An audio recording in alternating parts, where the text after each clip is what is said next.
asked for it. Here it is. It's a podcast from Apathetic Enthusiasm. In this episode, we're on the other side of 251. So let's talk all about the previous 250 episodes. No, I'm just kidding. We're not going to do that. We're going to talk about other stuff on Apathetic Enthusiasm.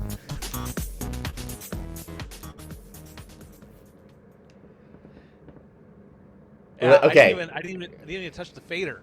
I didn't even touch the fader. The video viewer will note that Brandon's hands were up next to his head the entire time that the music faded out. The effect is not as impressive on the audio medium, but well done, Brandon, with the automatic fading. That's fantastic. Yeah. Do you want to hear a little bit of trivia, Travis? I love trivia. All right. Oh well, here's some trivia for you and the fair listener and fair viewer. Turns out I actually uploaded the the fade out version of that song years ago, and you just get impatient and always turn it down before I get done with the intro. Yeah. Well, so today's episode, I was actually like, you know what? I don't care if it's going to cut out, if it doesn't have the fade version. I'm just going to let it do it, whatever it's going to do it, and then we'll joke about it. But then it faded out. I was like, oh, good job, me. All right. Well, hello, everybody. I'm Travis. Hey, everybody. I'm Brandon, and welcome to Apathetic Enthusiasm, the Cheers. show where we talk about things. After 250 episodes, we're still talking. We're still talking. We get to a point in the week where we're like, should we talk? Yeah, why not record it? That's the basic premise of Apathetic Enthusiasm. If you're new here, we have all of the social media links that you would expect to find. We're on Twitter at Apathusiast. I am at Jugglemino. He is at Barnyard Cruise. You can find us on Facebook, facebook.com/Apathetic Enthusiasm Show. You can send us emails, apatheticenthusiasmshow@gmail.com. We're on Instagram at apathetic_enthusiasm. And of course, our website is apatheticenthusiasm.com. We are on YouTube. You can get YouTube versions of our podcast. You can watch there, youtube.com/Apathetic Enthusiasm. Like, subscribe, do all the things you want to do. Tell us what color Brandon's shirt is on the video. And then finally, a big thanks to all the patrons at patreon.com/Apathetic Enthusiasm. Thank you for your continued support. And we really appreciate you. If you want exclusive content, if you want access to the post shows, you can only get those over at patreon.com/Apathetic Enthusiasm. Brandon, we are recording it on a Tuesday. Can you believe it? Right. It's not a Monday. It feels like a Monday because we had a very long weekend. How was your Memorial Day weekend? Did you do anything fun? Yeah, it's fun. It's funny you bring up the feels like a Monday, because psychologically it feels like Monday, but your body knows different. It does. It's extra tired.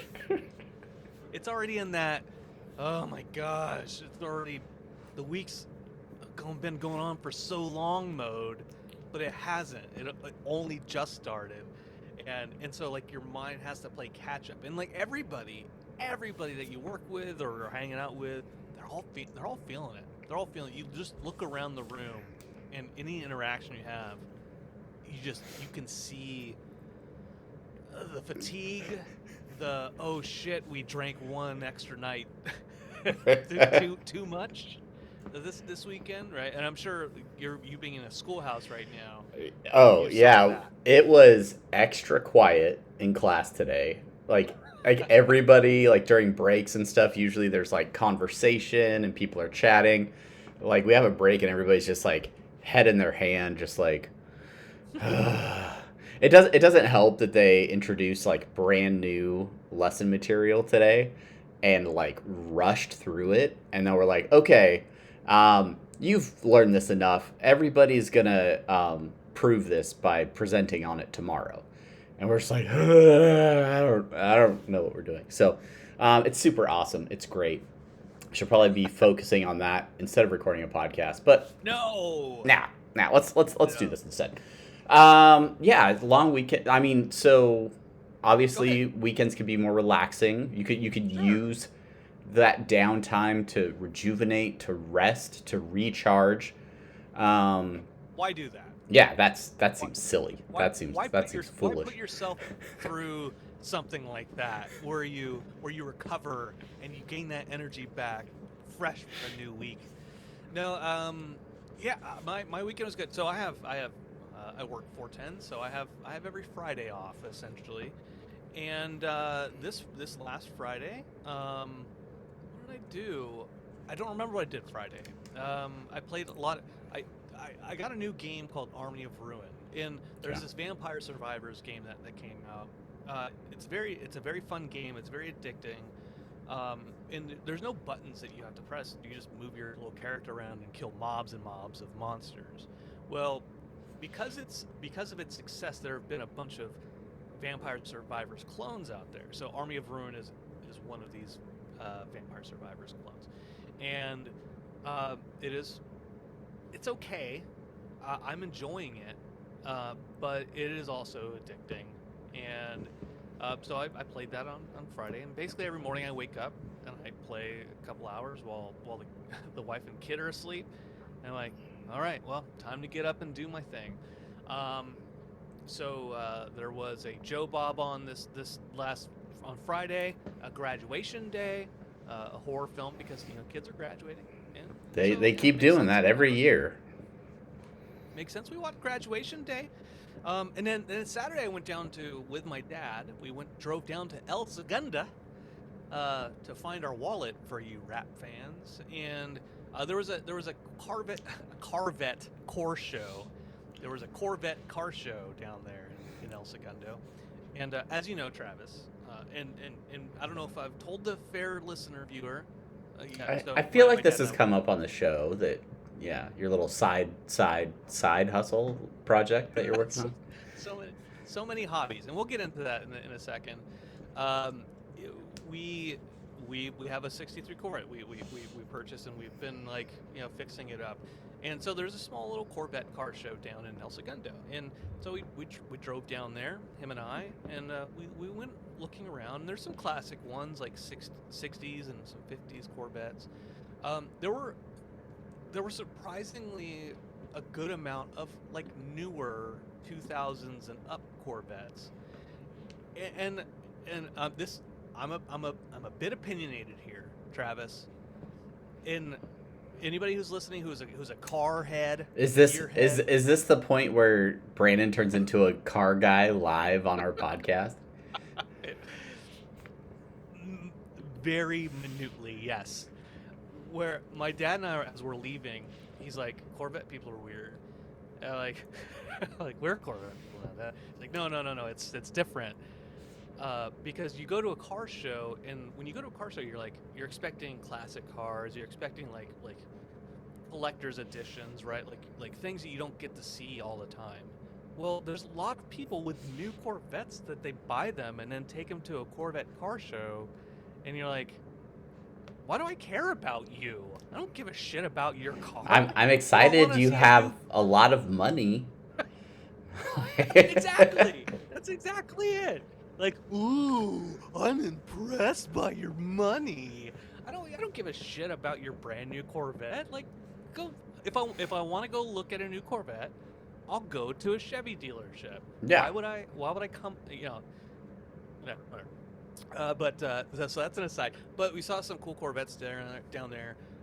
We have a '63 Stingray convertible. The '63 was the only year that they had a split window in the back, but we don't have a split window. We have the convertible. But my dad and I have talked about the color that we want the car to be, and the '63, that particular car that we have was a silver blue. What I noticed about all the other 63s here at this car show were they're all like gray. There was like one black one, and I'm like, wow, like if we paint it the original silver blue and we come to a car show, like we're gonna stand out so much from everybody else because no one paints it. Anyway. No, that's why you need that was nice. That's why you need like a little red Corvette. No, that's a wrong year. You're thinking like a 56, 57 maybe. You know, like I don't know. that's a good year of red Corvette, right? For a Prince song. My dad, I think. That's I want that's to say, that's the only frame of reference I have is a that Prince song. is that the one that goes?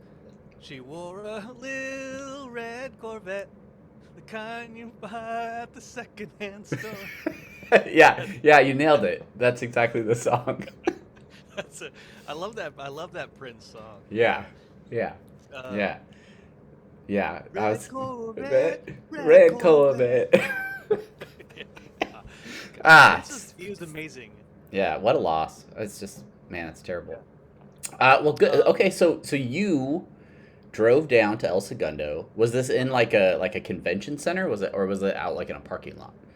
It's out in a parking lot at the automobile museum down in El Segundo. It's right near the Okay. LAX airport. So Okay. um, yeah, so we were only down there for maybe like an hour, and then we drove back, and so that was nice. Yeah. And then, Okay. well, go ahead, no, ask away. No, Ask away. no. I was just curious because like I've been to car shows that were in like at a fairgrounds or like a convention center, but that's usually if it's like a gigant like I guess for like a Corvette, like how many cars like were there? Like was it just like local owners and or like it wasn't like a major like Yeah, it wasn't a major thing, but there were some people from out of state that drove down or like towed their car down for it. So yeah, I mean it was, let's say like 20, 30, 40 cars maybe at the most. Wasn't huge. Again, it only took us about an hour to go and walk back. It's not like the Pomona car show, which like could be really huge. is this your goal? Is this your eventual goal? Is to like fix up your little gray Corvette and then like take it to car shows and things like that? Yeah, I think so. I think so. Like, I'm not trying to like show it off or like be like, hey, let's win a prize. Look how much money I have. Ugh. I don't want to do that, but I think I think that's kind of cool. Like, my dad has the has the hot rod, and so like it would be kind of cool to like park the Corvette next to the 31 hot rod, and then like just hang out there, right? Yeah. I think it's interesting. He said Corvette people are weird. There's a couple things that we talked about as far as like the engine and like doing some things to the car versus other things. And my Matt Sizemore's dad is a Ford guy. And he's got Don't get me started. Am I right? right. I think he's got like a '67 Mustang. It's bitchin', and it's a stick shift. So I told Matt that I'm gonna buy it from his dad, and then Matt says he'll kill me. So he's like, I'll learn how to drive stick. Get out of here. On the Mustang. I'll learn on this car. on the car. Well, I can drive stick on a Corvette. Anyway, so Matt's dad is a Ford guy, and he said to me, and I'm not a huge car guy. I don't know that much about cars. I'm pretty sure you but put he gas said in to them. me, you put the brake fluid in the light bulbs.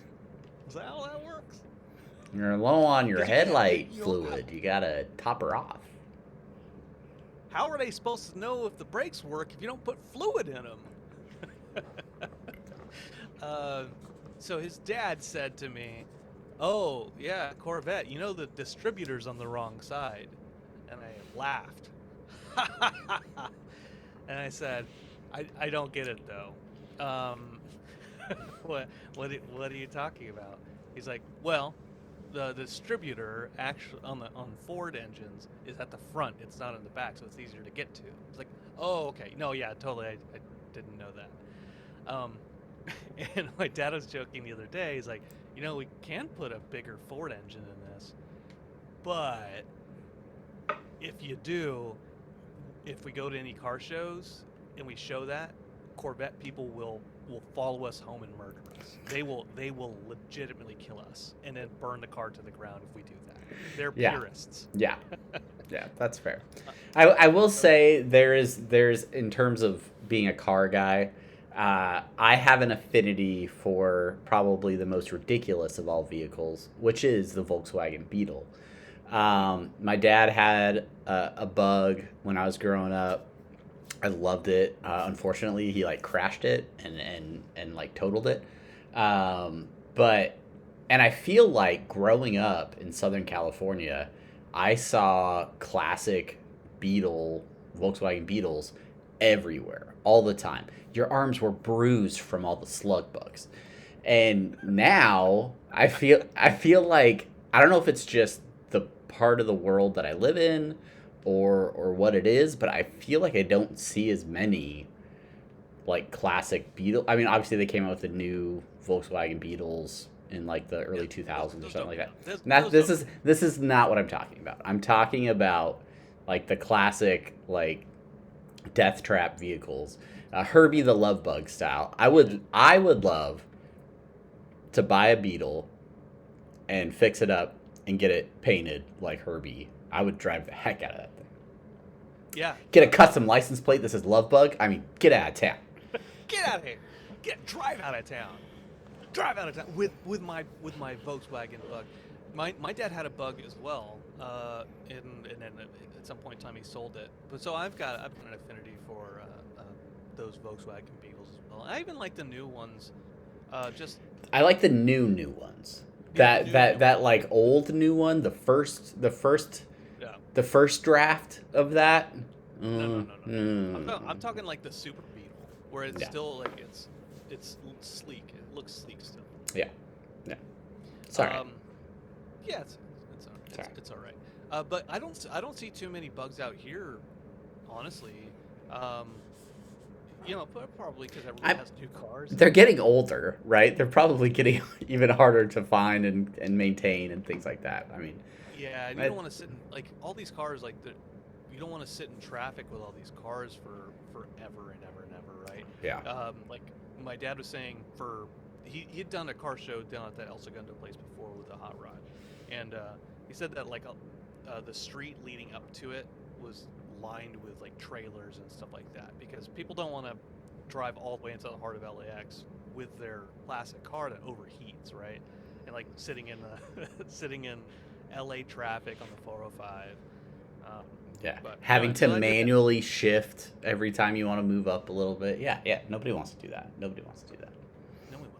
Yeah. That's what I did on Saturday though, Travis. Good. Well, from car shows to convention centers, I feel like nerds love to gather in all sorts of forms. Like I feel like the title for this episode is Nerds Love Convention Centers, because most of what I have left to talk about all has to do with Comic Cons or conventions that happen over this weekend. The first being a convention that I actually planned to attend. I went so far as to reserve press passes for this event, and then found out I had to leave for this work trip, be in this class. But thankfully, I had a coworker who is now also our official production assistant. Correspondent. Yeah. Convention correspondent. So big shout out to Sam who still went to the convention. You got to utilize the press passes, and even went so far as to write up a nice little summary of the event for us. This was a convention that I was curious about because obviously, and you hear us talk about it all the time. If you have your bingo card ready, San Diego Comic-Con is coming up. We're super excited about that. So this is our official mention of San Diego Comic-Con that we talk about all the time. But that is a huge established convention. I mean, conventions are part of apathetic enthusiasm, really, when you think about it, all the way back to our Hawaii days, covering Hawaii's Comic-Con and then Amazing Hawaii Comic-Con. Or it was a Honolulu Comic-Con, I think, was the first convention. Yep. Yep. And like even the logo for our podcast with our two faces on it, where like I'm making like a weird expression in the background and I'm like holding like a tripod, that was taken at a Comic-Con when we were out there trying to get content and things like that. So really, like, conventions have been part of the show for a really long time. But yeah, GalaxyCon, it's weird because GalaxyCon I knew through my email inbox before I even realized it was going to be an in-place event, Yeah. because we're on all these mailing lists, because we're on a bunch of press mailing lists, I get all kinds of emails, and I don't know how it happened, but I started getting GalaxyCon emails, and it was always, hey, get autographs from your favorite celebrities. So here's these 5 celebrities, maybe this 90s action hero, or this, early 2000s wrestler, or somebody from your favorite horror movie. Fill out this thing, we'll send you an autographed picture. So it was like the business model was, how you like to pay a bunch of money to wait in line and then have a brief interaction with a famous person? What if we cut out all the interaction stuff and you just pay us the money and you get the thing that you leave with? That was my impression of it. Anyway, I don't know. No. People love autographs. That's me. Autographs are not a thing I get too fired up about. Too fired up. I'll still get somebody to sign something if like they're there, but like Real quick aside, Travis, if somebody dug up the body of Walt Disney and then signed a picture for you with this corpseified hand, would you want that autograph? I mean, yeah. I mean, yes. This is not. I know we have a lot of calls to action in the podcast, but this is not one. Especially for our Los Angeles listeners, this is not an opportunity for you to go and make that dream come true. It's been dead a while. I don't think there's a whole lot left to sign with. What if they send you just like his hand? The frozen head of Walt Formaldehyde Disney. hand. Anyway, so GalaxyCon. Was he buried at Forest Lawn? Where was he born? Was he cremated? Tell me more about the death of Walt Disney, Travis. Well, he died in December of 1966 from lung cancer. Walt Disney was an avid smoker, and so he died from lung cancer. He was buried in, I want to say, Los Angeles. I think. Forest Lawn? I don't know. Is that a famous place where it's like that's where Michael Jackson is buried. Michael Jackson, some other famous people. One of the Jacksons. Forest Lawn. That's where he's buried. He was buried December 17th, 1966 in Forest Lawn. Yeah. There it is. So there you go. Cool deal. There you go. Anyway, that's not a call to action for people to go to Forest Lawn and FedEx me the hand of Walt Disney. So GalaxyCon.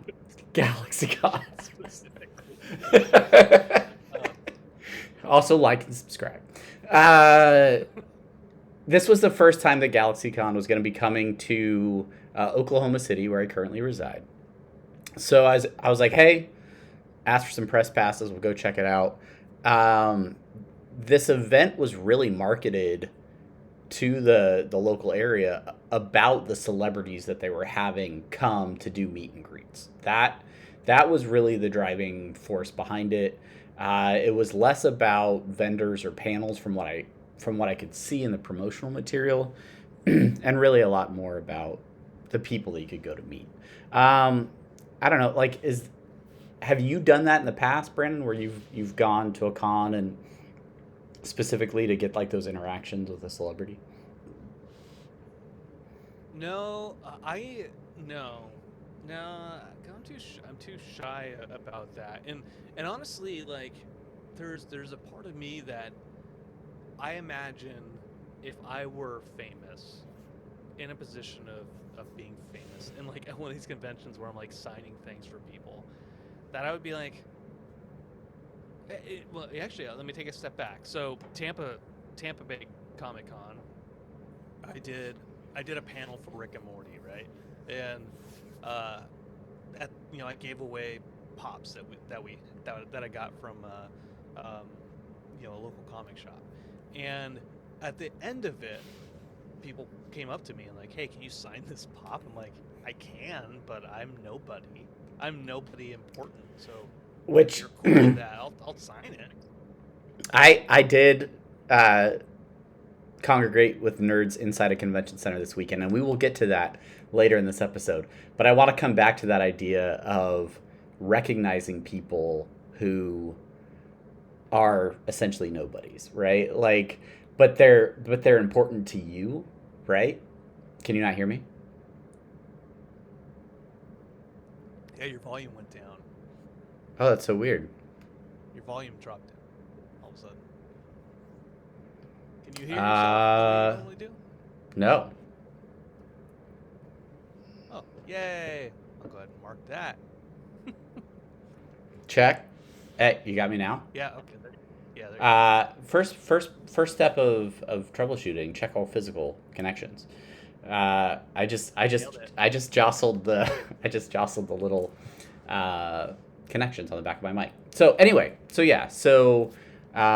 don't know where I got cut off. Congregations of nerds. Oh yeah, I was congregating with nerds.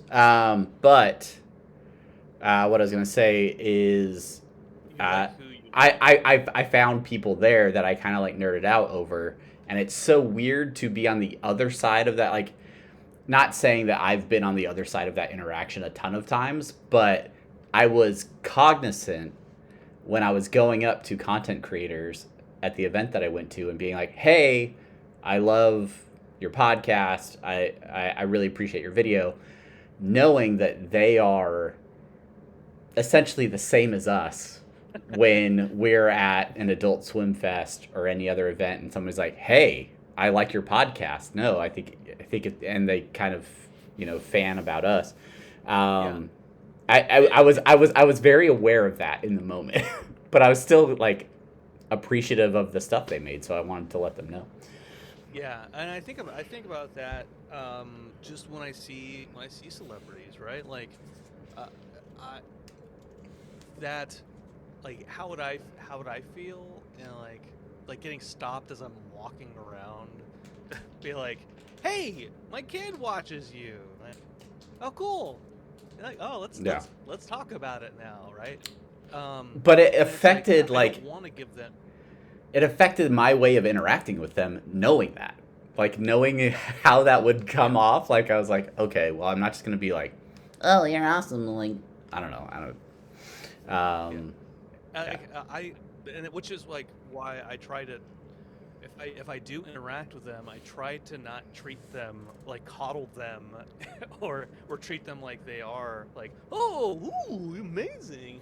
That I'm like, it's a normal person, and they just happen to be famous. Like, on the flip side, you are a stranger approaching them to talk. Like, so there is like some awkwardness in that interaction. Like, and it's very one-sided, right? Because like, I know them, I know their name, I know what they're into because they share it on the internet.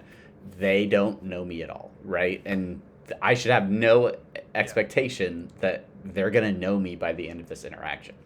So for me, it was more just an opportunity to be like, hey, I appreciate the work that you do. I appreciate the content that you're putting out. It helps me and my son play this game better. And it was more of that kind of stuff. So, yeah. Yeah, same thing like when I interviewed Zach Handel and Michael Cusack, right, for Smiling Friends. New episodes now on Adult Swim. I've got 10, 15 minutes with them, right? And I was a second person that they talked to. I know that they have a whole day ahead of them of so many different interviews, and they're going to get the same questions. They're going to get the same interactions from like dozens of people. And so, I try to go I try to go easy on them a little bit to be like, if you're anywhere as much of an introvert as I am, like I'm gonna be sensitive to that piece. Yeah. So anyway, so the Tampa Bay Comic Con came up, asked me for an interview, or not interview, an autograph, and I was like, here you go. Yeah. And then my friend Gary was like, Brandon, you have a podcast. You're already talking to people. Like, that's part of it. You have to talk to people. Yeah. I know, but it's hard, Gary. This was pre-medication though, so this is this is a completely different version of Brandon. I mean, I go up to complete strangers now. Hey, is that a piece of paper? You want me to sign it? You want me to sign your random piece of paper? Give me that paper, bitch. Okay, so let's get to Sam's report. Sam wrote up some info about GalaxyCon for us. It's the Sam report. He talks about going dressed as a normal person, which is how we tend to attend comic conventions as well. But he did see a fair amount of cosplayers at this event. He saw Ricky Vaughn from Major League, and he saw his wife Blue from Blue's Clues. So apparently Ricky Vaughn and somebody dressed as Blue from Blue's Clues was there together. There were some furries there. So apparently those... from the movie Major League. Have you seen that movie? Baseball movie. Yeah, the reason Is that not the character's name?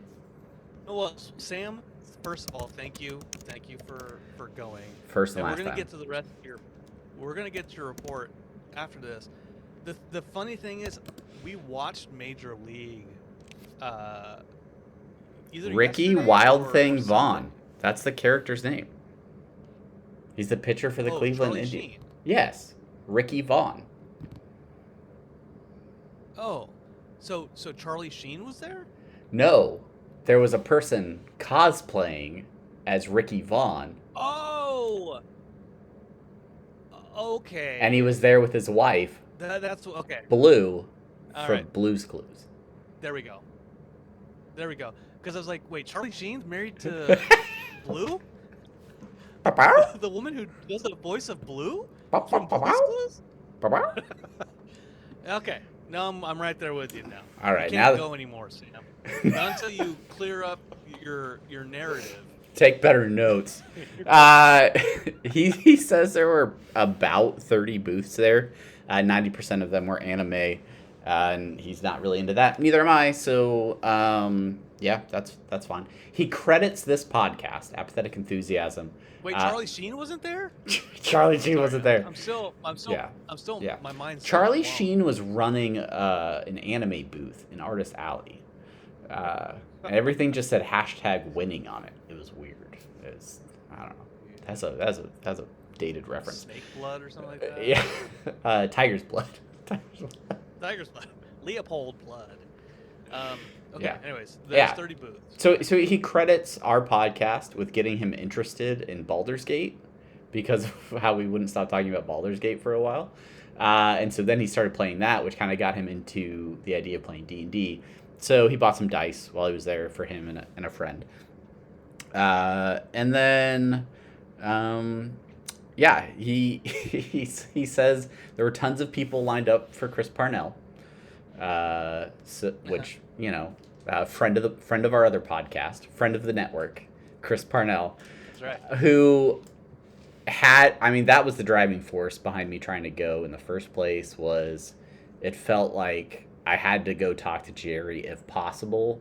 So missed out on that opportunity, but for Sam it was really about he's a huge wrestling fan. He likes them wrestlers. So he got to meet Mick Foley. Do you know Mick Foley? Yeah, he's a guy who has a van down by the river. yeah, that's we're gonna have wrestlers coming after us. Bob Carroll is gonna write us a letter. You have your money, Bob. You can't have it back. He met Matt Hardy, John Barrowman, Steve Burns, and Butch Patrick. These are just names to me. I know nothing else about them. I know who Mick Foley is. I think he played a wrestler called Mankind. I don't know how you refer to it.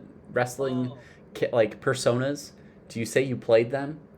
Do you say that he took on the persona of Mankind? Um, there was like a 6 month period in the wow. late '90s, I think, where I watched wrestling with some neighbors. That's about all I know. Did you ever have a wrestling phase? Um, Hulkamania? no. Well, maybe very briefly I watched it like on Saturday morning or something like that. Um, and I think I think what really got me out of wrestling was the video games weren't very fun. The I'm like, wrestling video games are really, I think really difficult to get into for a very significant period of time. I just don't understand the mechanics of it. Where I'm like, I'm beating the shit out of you. Why can't I pin you? You know, and then all of a sudden like, oh, now I'm pinned. It's just the manuals were not Yeah. very good. It's important to know who's going to win the match beforehand in order to make sure that you get That's everything right. that's yeah. At the Uh, start of every match on the WWF NES game, they say Hulk Hogan is going to beat Andre the Giant. If you're it, playing as Hulk it Hogan, starts you with a will cutscene lose. of them in the locker room going through the moves and then just deciding on who's going to get the belt. And then like going into the front office, and Vince McMahon is like, "You are going to win this one." No, it's just him pointing and then text boxes of the text going because it's a late '90s Nintendo game, That's right. and then like a chair. Okay. All right. Vince McMahon, yeah, piece of shit. Okay, that's great. That's great. Sam also mentions that it was overly crowded and smelled like VO and fried food. But cons are so much fun. Yeah, Well, standard convention congratulations, and that stats. is Yeah. that's convention. Now, what I'm interested to hear is if he gets sick this week, because con crud is a thing. Con crud is definitely a thing. It was a thing I was very cognizant of for my convention center adventures over the weekend because I am in a class. I only have a couple more weeks to go in this class, and I thought about it as I was driving out to Atlanta. I was like, all right, I'm going to this convention. For those of you that don't know, I went to the inaugural Lorcana Challenge event. This is basically the regional tournaments. There are going to be 6 regional tournaments in North America, and then the top 16 from these tournaments will play in a championship tournament for like the North American tournament, right? I love Lorcana if that's on your bingo card because I talk about that all the time as well. But I wasn't gonna go to this event. I did not sign up to compete in the tournament because Atlanta from Oklahoma City is a significant distance. It was going to be really far away. It didn't make sense for me to try and go out there. And really, I just frankly didn't think I was a good enough player to be competitive in the tournament. So I was like, whatever. But now I am only 2.5 hours away from Atlanta, and I had a 4-day weekend where I wasn't gonna be doing anything. So when I saw that they had the option to attend as just an attendee for like $20, I thought, well, I know some friends that are going out there to compete. There are gonna be some side events happening. There are worse ways to blow a Saturday than to drive to Atlanta and check out this event. And little did I know, there was also a massive anime convention happening in the same convention center the same weekend. So traffic, not so much traffic, but parking was real rough in Atlanta around the convention center. And the whole time I was looking for parking, I just saw all these cosplayers walking in the same general direction. And like, I like animation, I like nerdy stuff, but anime is just one of those black holes for me where I am not up to speed on most of it. So there were plenty of cosplayers who was like, recognize that costume. Oh, that's a video game I've played. That's a show I've at least heard of. There's Goku. Oh, there's an Attack on Titan. I saw a group of people, ladies, that were dressed as all of the princesses from Super Mario Tennis. So it was like Peach and Daisy and the other one. But they were in like the tennis outfits, and they had like rackets, and their commitment to the costume, like with like the little crowns and like the tennis. I was like, this is solid. This is solid niche video game cosplay, and I respect it. And so anyway, I respect that. I was very worried that being around that many people, I was gonna get sick. And so far I'm good. But you know, I mean, time will tell. Time will tell. But anyway, yes. Time will tell. So I drove out to Atlanta. But the anime stuff is not like the highlight of the story for us, is it? Travis? No. The highlight is going to the Lorcana challenge. So here's my badge. Here it is for the video people. There it is. Lorcana challenge. Look at that badge. It's shiny and new. That's right. I got this. It's got this sweet like Lorcana-ish like lanyard on it that I might wear to Comic-Con, might not. I'm definitely gonna put my Lorcana pins on it. But anyway, I went. I got there around 10 a.m. and I checked in. They gave me that badge. They gave me a little notepad. To keep score with, which I've never used ever in my life to play Lorcana. I've used lore counters that like you can spin and stuff. I've used dice. I've 3D printed my own like lore counters. Never used pen and paper until that day when I was there. And then they gave me 6 of these large blue tickets, like almost like raffle tickets. Which I had no idea came with the cost of admission to getting in.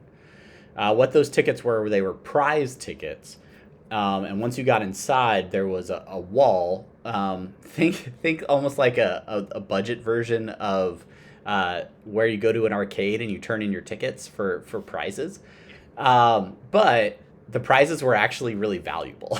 So they had a bunch of Lorcana merch, and obviously cards and other accessories that you could purchase from that prize wall, only using the tickets. The tickets had no monetary value, so you couldn't like spend money to buy extra tickets.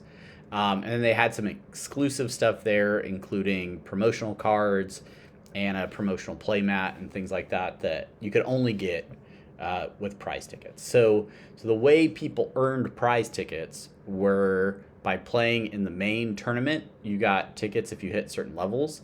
And then if you played in any of the side events, which were these other smaller tournaments that were going on throughout the weekend, you could earn prize tickets there as well. And I went there with the intent to play in at least one of those side events. So I was like, hey, maybe I can win some prizes. My son has really wanted an official Lorcana playmat to play cards on. And these are you can find those in stores anywhere. They're possible. Like if they're possible to find. I haven't found one. I've looked for them everywhere. Looked for them everywhere. Have you? You've looked everywhere? Yeah, no, I have. I don't have any starter decks or any cards, but I want the playmat because you really love giant mouse pads. You're really into giant mouse pads, is your thing. If I'm gonna play this game, I want to be set up for success from the start, right? Foundationally, I want to play this game. Yeah, until I have 5,000 cards and 3 playmats to choose from, I'm not even cracking a deck open. No. No, I'm not. Nope. I'm not reading the rule Not book. doing it. I'm not doing it. So anyway, so I looking at this prize wall when I got in there. They had all of like the play mats from the last 2 sets there and available, including the one that my son really wanted, which is based off a card called Giant Tinkerbell. It's this giant pirate Tinkerbell that's like looking over a pirate ship, right? And they had it there, and it only cost 9 tickets, right? Which these things retail for like $30, but it only cost 9 tickets to buy it.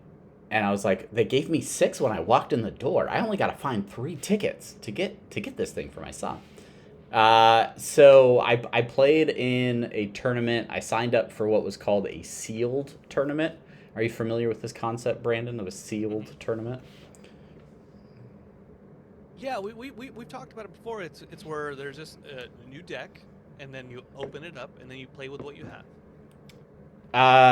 Well, yeah. So they give you like they give you 6 packs of cards, right? So it's not a built deck. It's not like a starter deck. It's just 6 cards. They gave us 30 minutes to build a 40 card deck out of the 60 cards, or the 60, I think it's 60 cards that you would get out of those 6 packs. The only thing that's different about the rules is usually you can only have 2 colors for ink colors for your decks. That rule doesn't apply because you usually can't make an actual deck with like 60 random cards. But yeah, so I played in the sealed tournament. Oddly enough, there were only like 8 of us in the tournament because most of the main tournament was still going on. There were like 2,000 people in the main tournament. So there was just people that were like there to hang out that were in the tournament that I played in. But I actually did pretty well. I got 2 tickets just for participating, and then every round that you won, you got 2 additional tickets. And I won all 3 of the rounds that I played in, which actually meant I got a bonus 9th ticket for going 3-0 in my 3 rounds. So you got 40 tickets. Your math is great. I got 9 tickets from the tournament, plus the 6 that I originally had. So I had like 15. But the good news is I was able to trade 9 of those for the playmat that my son wanted. Woo! So this is the Giant Tinkerbell playmat. Look this up online on TCG Player, the official website for $78. It's dumb. That's dumb. That like I'm looking at it right now. $78, or you can get it on eBay for $65. Or you can drive to Atlanta. You can pay $45 to enter a tournament. That'll get you 60 extra cards and a playmat if you win all your games. I tell you what, Travis. I tell you what right now. I'm gonna pay that $78 because, like I said, I want to start with successful foundation. You're gonna have to pay my son because he's been pining over this for like months. So you're gonna have to talk to him about it. No, I'm just gonna pay TCG Player. Oh, you're just gonna buy. It's just like you at the Corvette show. You're just gonna flaunt your money. Doesn't matter. I'll just buy it off somebody else. And I'm gonna set up one of those like those mid '80s lawn chairs that like are kind of like the cross thatched flaps, and I'm gonna set up my play mat with a big belly. Oh. Yeah, I paid $78 for this bad boy. Still sealed in the box, never been opened. Never been opened. Here's a pop of Ellen Ripley from Alien. So it was fun. I did play in that tournament. They really didn't want anybody to like sell tickets or and they were really explicit about like there's no monetary value for this. If people try to buy tickets from you or things like that, that's not allowed. But they didn't really say anything about like giving people tickets or like trading for tickets. So I did have I did have a friend there who was in town who was trying to collect some tickets for one of the exclusive prizes that you could only get there. And I was like, I mean, if I had like a couple of first chapter packs of cards, I could probably get rid of some of these tickets. So I exchanged some of those tickets to him for some packs of cards. And I opened one, and there was like a $30-something card in one of those too. So it all worked out for me. And then I saw online like yesterday, like people were exchanging them for like $25 to $30 per ticket in terms of value, and I was like, oh, I think I gave him a better deal than I thought. But anyway, it was fine. I met some people. Especially if it's exclusive. Yeah. I mean, he's a big time collector too, so good for him. Hopefully he got everything he was looking for. I left. A lot of the friends, I people that I knew there from like the local game store, I got to see all of them. Some of them did pretty well, got some exclusive promos and things like that. None of them like made it to the second day, as far as I'm aware of. But it was cool seeing them. It's cool seeing some content creators, like I mentioned earlier, and getting to chat with them for a little bit. And overall, it was just it was really cool being at the first of these types of events. I know there's going to be 6 of them across the country, but it's cool. Plus, there's like 4 in Europe. But it is cool to be able to been at the first one, to see all the things that went wrong when the tournament system like crashed and they were having a hard time like booting it up and things like that. But also just seeing like people getting to interact and people learn the game and stuff like that. So it was really fun. I drove home that same day, or home back to my hotel room here, and then woke up and watched all of the next day's like top 16, top 32 tournaments that they were streaming on Twitch all day. I just basically had the second day of the tournament streaming on my TV here in the hotel room all day while I like messed with my cards and like did different things. But I will say it was very exciting. It was an exciting final match, and really cool. So that was my nerdy weekend. At the convention center. I do have a question for you, Travis. You had an opportunity to bridge 2 weekends together, 2 different fandoms together, because while Sam was here looking at the line for Chris Parnell, you were in Atlanta. Do you know what Atlanta holds? The headquarters for Adult Swim. You could have gone to the yeah, but it was Memorial Day weekend. They were all off. They weren't at work. You could have driven past it and gotten that content for our Rick and Morty podcast. You know, what kind of fan are you? I feel like you could have reminded me of that any time before I drove out to Atlanta. Yeah, I forgot. I forgot until like legitimately like Atlanta. There's something in Atlanta that we care about. Yeah. A small obscure office building that like I would have driven by and the lights would have been off because it was Saturday and they weren't at work. Yeah. Yeah. Well, that's cool, man. That's cool. The last, I've got 2 more things that I would like to discuss briefly. The first of those things to discuss is I have, and I alluded to this earlier, I got a lot of hobbies. I got a lot of hobbies. So many hobbies. It's like having hobbies is our hobby. Yeah. I had my drum riser, and I was like, you know what?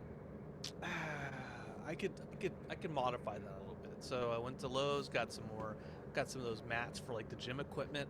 But then I also had a couple extra pieces of plywood that were too long, and so there was like an overhang. But what I did was like, oh, you know what? I have some extra like beam type of wood for like the stands. I'm like, okay, cut this in. Like, I measured how far the overhang is from the floor. I was like, oh, you know what? I can make some extra little risers for it. So the overhang, I have like little posts now with little felt things on the bottom. So now my drum throne actually slides across my hardwood easier. So that's one thing. That's one thing. And the reason I did that was because I've been doing this 30-day drum challenge through Drumeo, doing limb independence. This is the last week of it, and that's going pretty good. So that's hobby number 2 in the story. And then finally, for the last couple of weeks, last month or so, let me rewind even further. Maybe like 6, 7, 8, 9 years ago, I was like, how do you infuse vodka with different flavors? And so I bought mason jars, and then I'm like, let me try infusing things. And I've had the hair up my butt in the last couple weeks. I'm like, I want to try that again. It can't be that hard. And so what I did, finally, every time I go into Vons or Safeway or supermarket, I'm like, I should just buy these mason jars. And I go to the mason jars and I look at them for like 5-10 minutes, just staring at them like, do I want to do this? I don't know if I want to do this. No, I don't need to spend. Maybe if I look at these mason jars a little bit longer, I'll come to a different conclusion. Yeah, and usually, the more I think about it, I'm like, I don't need to do this right now, right? The more I think about it, the more. So I go to the supermarket with Chelsea this weekend, and as we walk in, I see California cherries, this big bag of California cherries, and I'm like, God, man, I haven't had cherries in a long time. I want some cherries. I'm like, you know what? I wonder what cherry vodka. Oh, you know what? Maybe I shouldn't have used. Oh, today's the day. So I go get a new bottle of vodka. I go to the mason jar aisle. I say, Chelsea, I'm gonna infuse some vodka. She's like, okay. I'm like, here I go. I just get 4 mason jars.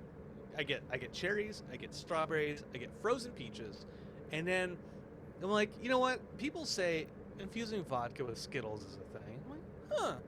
What about gummy bears? So there's these Albanese gummy bears that are just they're so good. They're so good. I don't trust anybody who doesn't like anything gummy. Matt Sizemore. I don't trust you. He says they're awful. He says they're weird people who like gummies. Whatever. Like all gummies in general. He's anti all gummies. He hates them. But I don't trust his opinion on a lot of things. Wow. Congrats on the new job, gummy hater. Gummy hater. Anyway, so I go home, chop up some cherries, toss in the mason jar, glug, glug, glug, glug, glug, glug, glug. Cut up some strawberries, toss them in a mason jar, glug, glug, glug, glug, glug, glug. Peaches, I cut them up, save some room in that jar, glug, glug, glug, glug, glug, glug. And then finally, take a handful of gummy bears, jump. Oh, I'm gonna infuse the shit out of some vodka with these. So, in my fridge right now, 4 bottles of vodka and various flavors. No food. I don't know if you believe just this, 4 bottles of vodka. I don't know if you believe this, Travis, but the gummy bears have infused the vodka much faster than the natural flavor. I believe it. Is there any form to the gummy bears at all still, or have they completely liquefied? Yeah, so that's kind of interesting to me. Is they swelled a little bit, but they have held their shape pretty well. But if you flip the bottle over, you can see where the sugar is like just floating in the vodka.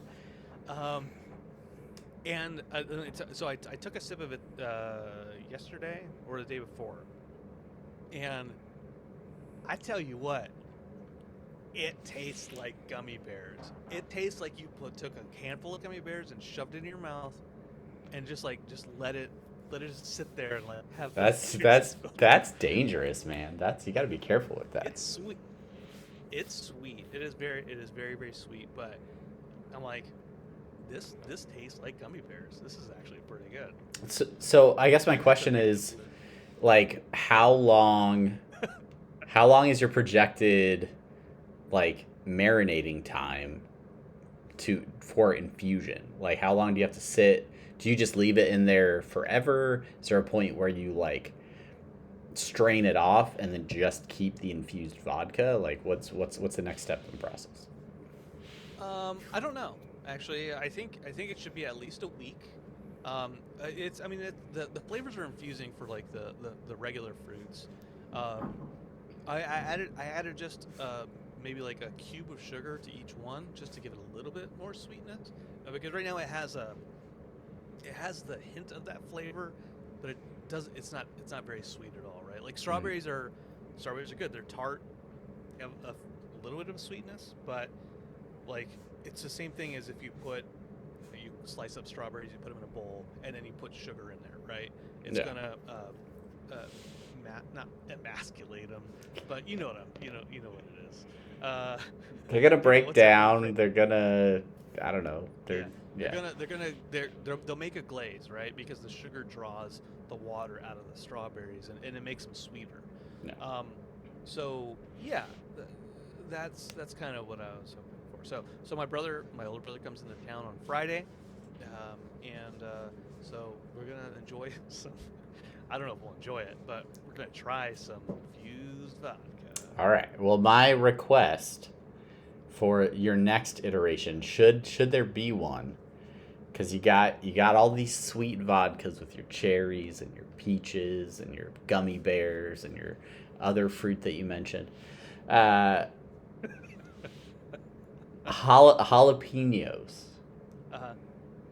You gotta dice up some jalapenos. And I've done it before. Yeah. I've done it before. I did jalapeno and a fruit. Maybe it's like a pineapple jalapeno. Maybe I did that one. That was one of the first ones I done did. And it was pretty good. I gotta be honest with you. I'll do it.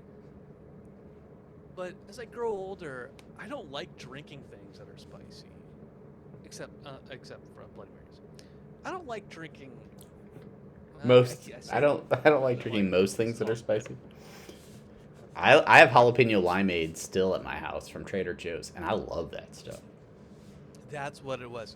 There's a brewery near my house, 818, and they had like a habanero brew, and I was like, oh, I don't know if I want to drink that. I don't really like spicy beers, but then I did try it because I said to hell with it, and it was pretty good. So all this talk about not liking spicy drinks, I take that back. Yeah, I'll infuse some vodka. All right, good. Glad we could come around to it. Well, that has been another episode of Apathetic Enthusiasm. So thankful that you have stuck around with us. Let us know what your hobbies are. What are your weird hobbies that you like to talk to people about in convention centers? What convention centers are you visiting? What sorts of events in convention centers are you visiting? Let us know all of that either in the comments below on YouTube, or you can hit us up on any of our social platforms. We are going to go record the Patreon-only post show right now. If you want to see that, head to patreon.com/apatheticenthusiasm. And until next time, I'm Travis. I'm Brandon. The last thing I'll say is this, Travis, is one, I had a maraschino cherry. Like the $25 bottle of maraschino cherry, like they're good, but like, why is it so expensive? I need to know. And the second thing is actually a two-parter, which is Serling Fest. Rod Serling Fest is this September, so be heading up to Binghamton, New York for that. A lot of Twilight Zone knowledge up there. I'm excited. Didn't buy any plane tickets or tickets to the event, but I have a hotel, so it's kind of weird. I did that backwards. And then, obviously, Comic-Con. That's maybe the third part. But then also the last drive-in, they have their Joe Bob Drive-In Hootenanny in Las Vegas again this year. So that might be in October. So I don't know. We skipped it last year. Might go this year. We'll see what happens. Time will tell. Time will tell. So many different hobbies. Nerds love convention centers. What can I say? All right. Thanks, everybody. That's it for this week. Until next time. Bye. Bye.